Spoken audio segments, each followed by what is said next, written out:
ए set में negative marking है 0.0000। तो भारत माता की जय। A, she loves me not. B, जो मर्जी वैसे आंसर कर सकते हो। भैया मैंने ना CUET कर दिया, नंबर हो गया। कंफ्यूजन बिल्कुल भी नहीं होना चाहिए। भैया CUET के थ्रू BA, BCom, BBA इन सब में एडमिशन लें या फिर ए सेट के थ्रू मैं एक्चुअली करूं, दोनों में से क्या एंट्रेंस एग्जाम मेरे लिए बेस्ट रहेगा और किन कोर्सेज में मुझे जाना चाहिए। तो इन एंट्रेंस का ऐसे डिस्कशन करेंगे कि आपको 30-40% क्लैरिटी हो जाएगी। पहले आता है क्या CUET, फिर आएगा ए सेट। देखो CUET से रिलेटेड कोई भी अपडेट चाहिए आपको जाना है सिर्फ cuet.samarth.ac.in पर।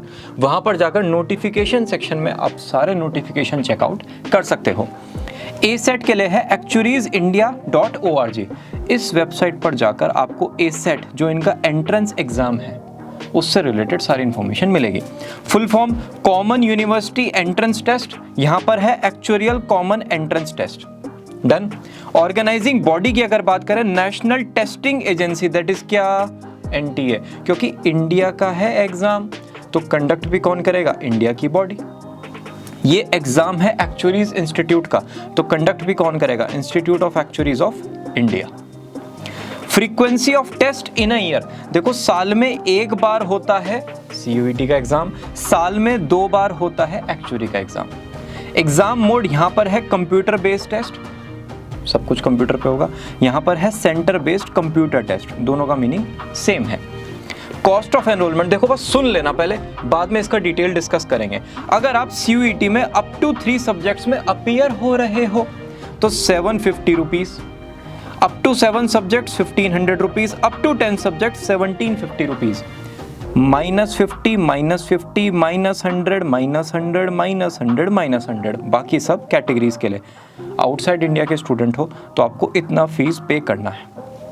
एक्चुअरीज में फ्लैट 3000 रुपीज आपको एंट्रेंस के लिए पे करना होगा। एज लिमिट की अगर बात करें, देखो CUET के जितने भी notification as on the date of uploading the video आए हैं उनमें किसी में भी एज क्राइटेरिया नहीं लिखा हुआ है। ज़्यादातर 17 से लेके 24 या 25 तक के जो स्टूडेंट्स हैं वो CUET में अपीयर होंगे। इसके बाद कोई ग्रेजुएशन नहीं करता है एंट्रेंस के थ्रू खासकर। सो नो एज लिमिट, और एक्चुअली में तो एज लिमिट होती नहीं है। 20, 30, 40, 50 किसी भी एज में आप एक्चुअली में जा सकते हो। वैलिडिटी ऑफ दी स्कोर यहाँ पर तो है 1 साल। CUET अगर आपने 2024 में किया है तो 2024 में ही वो वैलिड होगा। ऐसा नहीं उसके स्कोर के बेसिस पे आप नेक्स्ट ईयर अप्लाई कर दोगे, नहीं, नॉट पॉसिबल। यहाँ पर अगर आपने एक बार ए सेट क्लियर कर दिया 3 इयर्स तक वो वैलिड माना जाएगा। ठीक है, नेक्स्ट ईयर भी वैलिड है, उससे नेक्स्ट ईयर भी वैलिड है। लैंग्वेज ऑफ द टेस्ट, देखो CUET है इंडिया का एग्जाम। अब इंडिया में स्टेट्स हैं, हर स्टेट एक मिनी कंट्री की तरह है। भाई तमिल में Tamil university, Telugu university, Kannada university, Malayalam university, Mumbai university, Gujarat, Odia, Bengal university, Assam university, Punjab university, कितनी सारी यूनिवर्सिटीज़ हैं।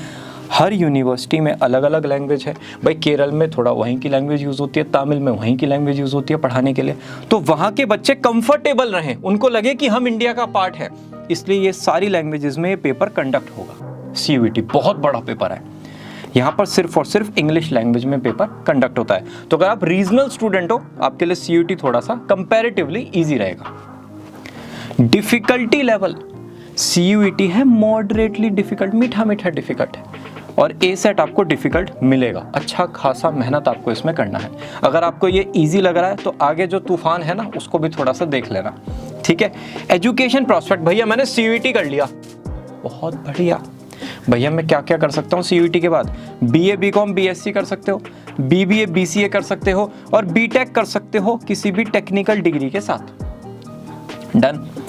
भैया मैंने ए सेट कर लिया, कुछ और एप्लीकेबल है ही नहीं, बस आप एक्चुअली ही कर सकते हो, वो भी इंडिया से। डन हो गया बात? हाँ जी बोल दो। ओके।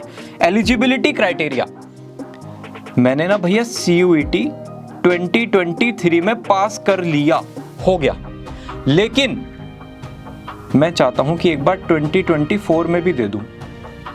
तो जब 2023 में CUET किया था तो मार्च में ही तो आपके बोर्ड एग्जाम हुए होंगे, मार्च 2023 में। अब इस CUET के लिए आप पास्ड हो गए, जो नेक्स्ट ईयर का CUET है, लेकिन जो फर्स्ट था ये 2023 वाला, इसके लिए थे आप अपीयरिंग। समझ रहे हो? एक साल अगर आपने ड्रॉप कर दिया, you will be in the past category. अगर आपने ड्रॉप नहीं किया, then you will be in the appearing category. तो अपीयरिंग और पास्ट दोनों स्टूडेंट्स सीयूईटी में जा सकते हैं। यहाँ पर भी यही है, अपीयर्ड और पास्ट, बस थोड़ा सा लैंग्वेज अलग है इंस्टीट्यूट का। और ये जो है ना, ये अपीयरिंग पास्ट, इससे ये मत सोचना कि भैया मैंने तो अपीयरिंग में एलिजिबिलिटी देखा था, अब मुझे कोई भी कॉलेज मिल जाएगा।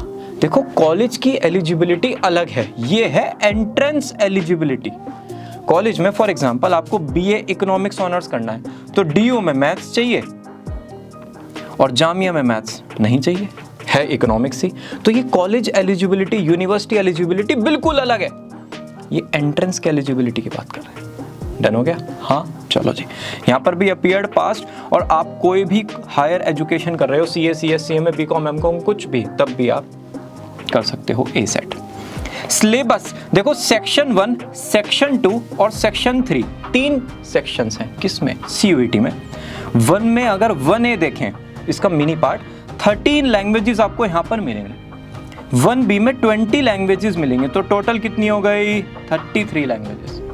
सेक्शन 2 में आपको 27 डोमेन स्पेसिफिक सब्जेक्ट मिलेंगे। और थर्ड में जनरल टेस्ट होगा, नाम में ही जनरल है, जिसमें current affairs, reasoning, quantitative aptitude up to 8th class तक का। भैया ये 33 और ये 27 में थोड़ा सा बता दो ये क्या क्या है। ये देखो ना, ये रहे 13, ये रहे 20 और ये रहे 27 आपके डोमेन स्पेसिफिक। अगर कॉमर्स स्टूडेंट हो, accounts, economics, business studies, entrepreneurship, maths, जिससे थोड़ा सा डर लगता है, वो सब आपको यहाँ मिलेगा। डन है? हाँ जी, बोल दो। सिलेबस अब ए सेट का, maths 30 marks, stats 30 marks, DI 15, English 15, LR 10, सब कुछ आ गया थोड़ा थोड़ा। ठीक है, तो आपको हर चीज पढ़नी पड़ेगी यहाँ पर। अब आते हैं नंबर ऑफ स्लॉट्स पर, थोड़ा सा ध्यान से समझना, बस इधर 2 मिनट मेरे साथ आ जाओ। 25 लाख स्टूडेंट्स सीयूईटी एग्जाम में अपीयर करते हैं, तो आपको क्या लगता है ये एक ही दिन जाएंगे? भूचाल आ जाएगा अगर ये एक ही दिन एग्जाम देने निकल गए। तो डिफरेंट फेजेस में एग्जाम होगा कंडक्ट, कि भाई ठीक है, फर्स्ट फेज में 5 लाख स्टूडेंट, सेकेंड फेज में 5 लाख स्टूडेंट, ऐसे करते हुए। डन है? अब ये 5 लाख स्टूडेंट्स जो जाएंगे, हाइपोथेटिकल सिचुएशन है, एक दिन में 3 बार में एग्जाम देंगे। भाई इतने सारे एग्जाम है यार, ये सारे सब्जेक्ट्स के एग्जाम होंगे, राइट? तो एक दिन में 3 बार एग्जाम दे सकते हैं। डन है? हाँ या ना? तो ये जो 3 एग्जाम देंगे ना एक बार में, इसको बोला है 3 shifts. Will be in 3 shifts on multiple days, 3 shifts multiple days. ठीक है? मैक्स 10 सब्जेक्ट्स का दे सकते हैं। भैया ये डोमेन वाले ना 27 है, लैंग्वेज 20 है, 13 है, मैं सारे दे देता हूँ, टेंशन खत्म, जिसमें होगा हो जाएगा, जिंदगी निकल जाएगी, है ना? उनको पता है ना कि मेंटल हेल्थ आपकी बिगड़ सकती है, इसलिए उन्होंने कैप कर दिया ऊपर कि भैया 10 सब्जेक्ट्स मैक्स हैं। ये था 2023 अटेम्प्ट के लिए, 24 का नहीं पता। तो इससे ज्यादा एग्जाम में आप अपीयर नहीं कर सकते। ठीक है जी। और नंबर ऑफ स्लॉट्स अगर हम ए सेट की बात करें तो यहाँ पर तो सिर्फ और सिर्फ आपको क्या मिलेगा? 1, जिसमें मॉर्निंग स्लॉट होता है 10 AM to 1 PM। Exam pattern, multiple choice questions आपको मिलेंगे सीयूईटी में। क्वेश्चंस देख लेते हैं जी। देखो 1A और 1B जो लैंग्वेज है, इसमें 40 क्वेश्चंस करने हैं आपको आउट ऑफ 50। जितने भी डोमेन स्पेसिफिक सब्जेक्ट्स हैं, उन सब्जेक्ट में अगर 40 क्वेश्चंस आए तो 35 कर देना, अगर 50 आए तो 45 कर देना। और एक प्यारा सा क्यूट सा हमारा है जनरल टेस्ट, जिसमें आउट ऑफ 60 आपको 50 क्वेश्चंस करने होंगे। ठीक है? हाँ या ना? ओके। यहाँ पर एग्जाम पैटर्न आप बहुत ही सिंपल है। 45 क्वेश्चंस 1 मार्क्स के मिलेंगे, 20 क्वेश्चंस 2 मार्क्स के मिलेंगे और 5 क्वेश्चंस आपको 3 मार्क्स के मिलेंगे। डिफरेंट सब्जेक्ट्स में हमने कंबाइंड लिख दिया है। ओके। एग्जाम विंडो देखो, 2023 का एग्जाम विंडो क्या था? माइंड में एक चीज का क्लैरिटी रखना, आपके बोर्ड एग्जाम में कोई भी इशू नहीं आएगा। गवर्नमेंट अपनी है, ठीक है? वो नहीं चाहती कि बच्चे बोर्ड एग्जाम पर भी फोकस करें, सीयूईटी पर भी फोकस करें और दोनों ही ना कर पाए, राइट? उन्होंने कहा कि भाई ठीक है, एग्जाम से पहले आप रजिस्ट्रेशन कर लो, एग्जाम अच्छे से तैयारी करके दो, उसके बाद अपने सीयूईटी एग्जाम में अपीयर करो। सीयूईटी के बाद आपका रिजल्ट आएगा, फिर काउंसलिंग राउंड में जाओ, फिर जुलाई अगस्त में अपने कॉलेज में एडमिशन ले लो। वही प्रोसेस यहाँ पर आपको मिलेगा। Registration date first week of Feb, maximum Feb end तक मान लो। Exam slot 21 May to 31 May. भैया 11 दिन का क्यों? फेज बताए थे ना मैंने आपको, फेज 1, फेज 2, फेज 3, तो उस हिसाब से 11 डेज में होंगे। Result 3rd week of June तक आ जाएगा। 1000 टेस्ट सेंटर्स पर CUET एग्जाम कंडक्ट होगा और स्टूडेंट्स को उनका एडमिट कार्ड रिस्पेक्टिव सेंटर पर मिल जाएगा। ये है एग्जाम फॉर्मेट CUET का। भैया थोड़ा सा ASET का भी बता दो। देखो ASET में अगर हम नवंबर 2022 की बात करें तो रजिस्ट्रेशन ये स्टार्ट हुआ था, क्लोज यहाँ पर हुआ था, डेट एग्जाम का ये था और within 10 to 15 days result आ जाता है, ये रहा। ठीक है, मार्च 2023 की बात करें, date, close, exam, result, process fast है। ओके जी, नेगेटिव मार्किंग पे आते हैं। 1/5 मार्क्स की, अगर 5 मार्क्स का क्वेश्चन है उसको इंटू 1 डिवाइड बाय 5 कर दो। बचपन में पढ़ाया था 5 से 5 कैंसिल हो जाता है, तो 1 मार्क्स की हो गई नेगेटिव मार्किंग 0.20। ASET में नेगेटिव मार्किंग है 0.00000, मतलब है ही नहीं। तो भारत माता की जय, A, she loves me not B, जो मर्जी वैसे आंसर कर सकते हो। रिजल्ट फॉर्मेट, भैया मैंने ना CUET कर दिया, नंबर हो गया, मैंने अच्छे से तैयारी की और उसके बाद मैंने एग्जाम में अपीयर कर लिया। अब मेरा ना परसेंटाइल कुछ आ रहा है, वो है क्या? देखो CUET का रिजल्ट ना परसेंटाइल फॉर्म में होगा और हर सब्जेक्ट की, अगर आपने 8 सब्जेक्ट्स में अपीयर किया है तो 8 के 8 सब्जेक्ट का परसेंटाइल आएगा। अब उस परसेंटाइल का मीनिंग भैया क्या ये है, मतलब 57% लिखे तो हमारे 57 मार्क्स होंगे? नहीं। एक एग्जांपल लेते हैं, आशीष भैया हैं एक, ठीक है, आशीष भैया ने फेज 1 में ये 4 सब्जेक्ट्स का एग्जाम दिया, ये उनका परसेंटाइल आया। तो इकोनॉमिक्स में उनका 76 परसेंटाइल था। इसका मतलब इकोनॉमिक्स में 76% स्टूडेंट से अच्छे मार्क्स उनके हैं। आप इसको ऐसे देखो, इतने स्टूडेंट से परसेंटेज वाइज आपने अच्छा परफॉर्म किया। 92% लोगों से आपने अच्छा परफॉर्म किया, 96% लोगों से आपने अच्छा परफॉर्म किया। यहां सिंपल है ASET में कि भाई अगर 60 मार्क्स आए हैं तो आपका 60% स्कोर है, बात खत्म। जैसा हम करते आ रहे हैं ना बचपन से, ASET में वही अप्लाई होगा। CUET में थोड़ा सा डिफरेंट है कि जितना परसेंट यहां दिखा उतना अच्छा हमने परफॉर्म किया। अब फेज 1 का जो रिजल्ट था वो आया डिफिकल्ट। क्यों? क्योंकि पेपर भी था डिफिकल्ट, और फेज 5 में पेपर था बहुत ही इजी। तो फिर होगा नॉर्मलाइजेशन। क्या होगा? नॉर्मलाइजेशन, कि भाई ठीक है, डिफिकल्ट का उस हिसाब से नॉर्मलाइजेशन, इजी का उस हिसाब से नॉर्मलाइजेशन। नॉर्मलाइजेशन में होता क्या है, प्लस माइनस कर देता है परसेंटेज में, कि भाई ठीक है 2% सबके एक्स्ट्रा, 2% सबके माइनस, फिर बनेगी मेरिट और फिर होंगे आपके काउंसलिंग राउंड। ये है रिजल्ट का फॉर्मेट। कंफ्यूजन बिल्कुल भी नहीं होना चाहिए। टॉप कॉलेजेस, देखो जो भी CUET में जा रहा है उसका मेन टारगेट है DU के टॉप कॉलेजेस, ये रहे। और भी बहुत सारे कॉलेजेस हैं, हम यहाँ पर सिर्फ एक मिनिमम लिस्ट ही लिख सकते हैं। तो ये सारे कॉलेजेस में आप जा सकते हो, और दिल्ली यूनिवर्सिटी के अलावा और बहुत सारी यूनिवर्सिटीज़ आपके लिए ओपन हैं, ये रहे। खुश रहो बस, ठीक है। इनके अलावा और भी बहुत कुछ है। CUETsummer.ac.in पर जाओगे, पार्टिसिपेटिंग यूनिवर्सिटीज़ पर क्लिक करोगे और जब तक एग्जाम पढ़ते रहो, इतनी सारी है, राइट।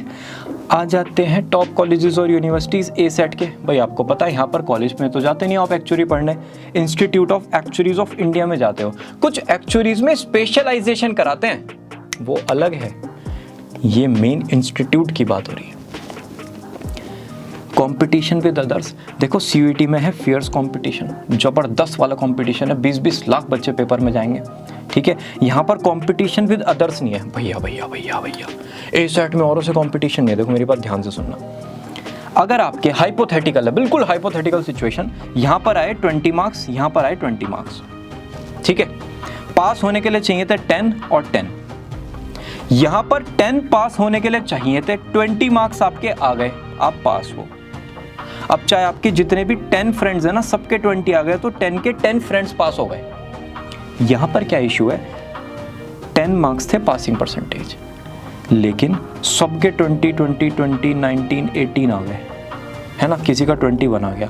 बनेगी मेरिट लिस्ट, उनमें से इन 3 का सिलेक्शन हुआ, बस बाकी का हुआ ही नहीं। भले ही वो पास थे, लेकिन उसके बाद भी कुछ ही बच्चों का सिलेक्शन होगा। तो यहां पर कंपटीशन बहुत ज्यादा है, आप समझ रहे हो। नंबर लाने के बाद भी, पास होने के बाद भी कंपटीशन ज्यादा है। तो इसलिए हमने CUET में लिखा है क्या, फियर्स कंपटीशन। पास क्राइटेरिया CUET का ओ भाई 50% है, यहाँ भी 50% है, लेकिन CUET में 50% लाके करोगे क्या? अगर कॉलेज नहीं मिला तो ये यूजलेस है, ठीक है। तो एंट्रेंस एग्जाम में पास होने से सच फर्क नहीं पड़ता है, जैसे ये CUET टाइप हो गए। हाँ, यहाँ पर 50% हो गया कि भाई अगर आपके सारे फ्रेंड्स के 50% से ऊपर आ गए, सारे पास। क्लियर? पास परसेंटेज देखो 25,000 के आसपास अच्छे कॉलेजेस में अच्छे कोर्सेज की सीट है। अगर आप टोटल सीट्स देखोगे CUET के थ्रू 1 लाख प्लस मिलेंगे, और स्टूडेंट्स आपको पता ही है कितने होते हैं। ये था 2022 का डेटा, 23 का अभी अवेलेबल नहीं है, तो उस हिसाब से आप परसेंटेज निकाल सकते हो। तो मेहनत तो करनी पड़ेगी। यहाँ पर 50 to 70%, भैया मैंने तो सुना है एक्चुअली वर्ल्ड का टफेस्ट कोर्स है, उसमें 50-70% रिजल्ट, मतलब 10 में से 7 बच्चे पास। देखो ये जो परसेंटेज है ना, ये नंबर पर डिपेंड करता है। ASET 775 स्टूडेंट्स ने अपीयर किया 2022 में। अब अगर इतनों ने किया है तो भाई कुछ तो पास करने पड़ेंगे ना, तभी तो बच्चे आगे उस करियर में जाएंगे। इसलिए 68% रिजल्ट आया, क्योंकि 531 स्टूडेंट्स को पास किया। अगर यहाँ पर स्टूडेंट्स होते 1 लाख, फिर यहाँ पर भी आपको वही दिखता 1%, 2%, 3%, क्योंकि उनको तो सेट ऑफ स्टूडेंट्स चाहिए इतने। अब ये कुछ भी परसेंटेज बैठ जाए, आप समझ रहे हो, ASET का इतना अवेयरनेस नहीं है, डिफिकल्ट कोर्स है बहुत ज़्यादा, इस वजह से यहाँ पर परसेंटेज ज़्यादा होता है, क्योंकि स्टूडेंट्स कम होते हैं।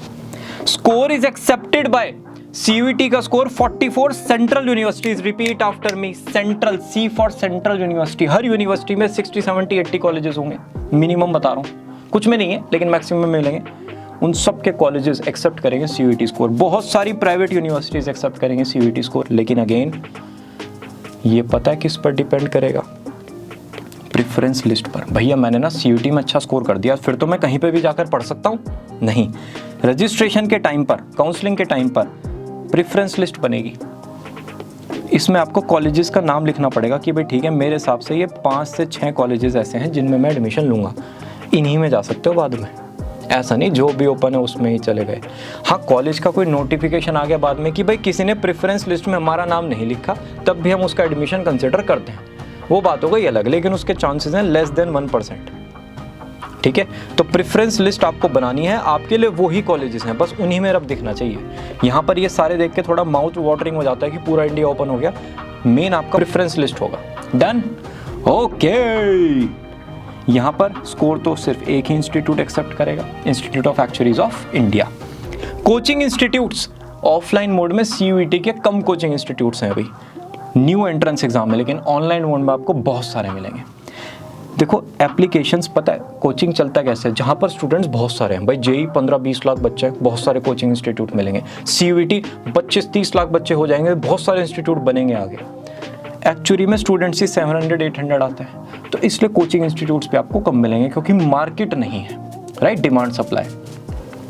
ऐसे यहाँ पर बहुत ही कम इंस्टीट्यूट्स हैं। ज़्यादातर आपको एक्चुअली जो कर रहे हैं, जिन्होंने 7, 8, 9, 10, 11 पेपर्स, जो बहुत बड़ी बात है क्लियर करना, वो कर लिए हैं, वही ये सब पढ़ाते हैं।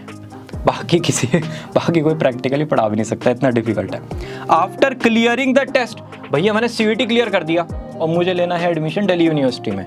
वेबसाइट पर जाओ दिल्ली यूनिवर्सिटी की, अपने आप को रजिस्टर करो काउंसलिंग के लिए, सारे डॉक्यूमेंट्स अपलोड करो, मेल ID और मोबाइल नंबर के थ्रू हर चीज़ आपकी वेरीफाई हो जाएगी, आपके पास डिटेल्स आ जाएंगी। काउंसलिंग में पार्टिसिपेट करो। फर्स्ट राउंड ऑफ काउंसलिंग, भैया ये वाला कॉलेज मिल रहा है इस कोर्स के साथ, चलो एडमिशन ले लिया। सेकंड राउंड ऑफ काउंसलिंग, भैया ये कॉलेज ना मुझे अच्छा नहीं लग रहा, मैं इसमें जा रहा हूँ, चले गए। ऐसे ऐसे फिर अपग्रेडिंग और डाउनग्रेडिंग ऐसे ऐसे चलता रहेगा बहुत सारा। 10 डेज के बाद आपका एक कॉलेज और एक कोर्स फाइनल हो जाएगा। ये है आफ्टर रिजल्ट। और ASET में तो सिंपल है, ASET में आप पास हो गए, कॉन्ग्रेचुलेशन, बहुत बढ़िया पार्टी होनी चाहिए, आप लेवल 1 से फिर स्टार्ट कर दोगे, मतलब उसका जो फर्दर है। डन? बेस्ट केस सिनेरियो, भैया CUET हो गया हाई स्कोर के साथ क्लियर, अपना मनपसंद कोर्स अपने मनपसंद यूनिवर्सिटी के कॉलेज में मिल गया। ओए होए होए, इससे ऊपर कुछ नहीं हो सकता। बढ़िया से पढ़ो भाई, बहुत ही कम को ऐसी लाइफ मिलती है कि अपना जो ड्रीम होता है ना, वो ड्रीम सामने दिख रहा है इस यंग एज में, 17, 18, 19 में। तो बहुत अच्छे से पढ़ो, कॉलेज लाइफ को एंजॉय करो, फ्यूचर की तैयारी करो और प्लेसमेंट लो। यहाँ पर बेस्ट केस क्या हो सकता है भाई, ASET आपने क्लियर कर दिया और एक्चुअली स्टार्ट कर दिया, ये बेस्ट है, लेकिन जिंदगी बेस्ट तो कमी होती है। तो वर्स्ट केस में क्या हो गया, देखो CUET हो तो गया, लेकिन गुड स्कोर आया, हाई नहीं आया, गुड आया। तो कोर्स तो मिल रहा है मेरा मनपसंद, लेकिन थोड़ा सा लो रैंकिंग कॉलेज में मिल रहा है। कोई बात नहीं, एडमिशन लो, मेहनत करो, आपका प्लेसमेंट हो जाएगा। थोड़ा सा कम होगा, एफर्ट्स लगाओगे, 1-2 साल में आप बीट कर दोगे स्टूडेंट्स को। केस 2, भैया CVT हुआ तो सही, एवरेज स्कोर आया, मतलब मिल ही नहीं रहा है कुछ। कोई बात नहीं, अपने घर के आसपास देखो कि जो भी आपको बेस्ट कॉलेज मिल रहा है वहाँ पर जाओ। 2 से 3 ऑनलाइन कोर्सेज, 2 से 3 इंटर्नशिप्स करने से आपको थोड़ा प्रैक्टिकल एक्सपीरियंस होगा। डिजिटल वर्ल्ड में एक्टिव हो, ट्विटर, लिंक्डइन ये हमारे लिए बने हैं, इन पर जाओ, थोड़ा सा देखो दुनिया कैसे ऑपरेट हो रही है। अगर अभी 1 घंटा देखते हो तो फिर 2 घंटा educational purpose point of view से देखना स्टार्ट करो, समझ आ जाएगा क्या करना है। केस 3, भैया CVT स्कोर वेरी लो, 0, मतलब हुआ ही नहीं यार, फेल हो गया एक तरीके से, ही मान लो, छोड़ दो। क्लास 12 के मार्क्स को देखो और बोलो तुझ में रब दिखता है। इनके बेसिस पर जिस भी कॉलेज में एडमिशन हो रहा है, अपने बेस्ट रिसोर्सेज यूज़ करके वहाँ पर जाओ, एडमिशन लो, ज़िंदगी में ग्रो करो। Again 2 to 3 online courses, 2 to 3 internship, उन 3 साल में कंप्लीट कर लेना तो बहुत क्लैरिटी हो जाएगी। भैया वर्स्ट केस एक्चुअली में क्या होगा, अरे यार ASET अगर 2 अटेम्प्ट में नहीं हुआ, देखो भगवान का इशारा है, भगवान आपसे कह रहे हैं कि मुन्ना थोड़ा सा अपने हिसाब से कोर्स चुनो। तो उन्होंने इनडायरेक्टली आपको कह दिया है, अगर 2 अटेम्प्ट में नहीं होता ना, भूल जाओ, एक्चुअली को ही भूल जाओ, कुछ और सोचो, ग्रेजुएशन या फिर कोई और प्रोफेशनल कोर्स, और देखो कि मेरी API एप्टीट्यूड, पर्सनैलिटी, इंटरेस्ट कहाँ पर अलाइंड होता है। इसी के साथ ये वीडियो होती है फिनिश। अभी भी कोई डाउट है कहाँ पर बताओगे, कमेंट सेक्शन में। ये है वीडियो नंबर 6। मेरा नाम है सार्थक गुप्ता, मैं हूँ एक करियर एजुकेटर। इस चैनल पर हम कॉमर्स करियर और कॉमर्स कॉलेजेस से रिलेटेड बहुत ही डिटेल में बात करते हैं। मिलते हैं ना वीडियो नंबर 7 में। Bye bye.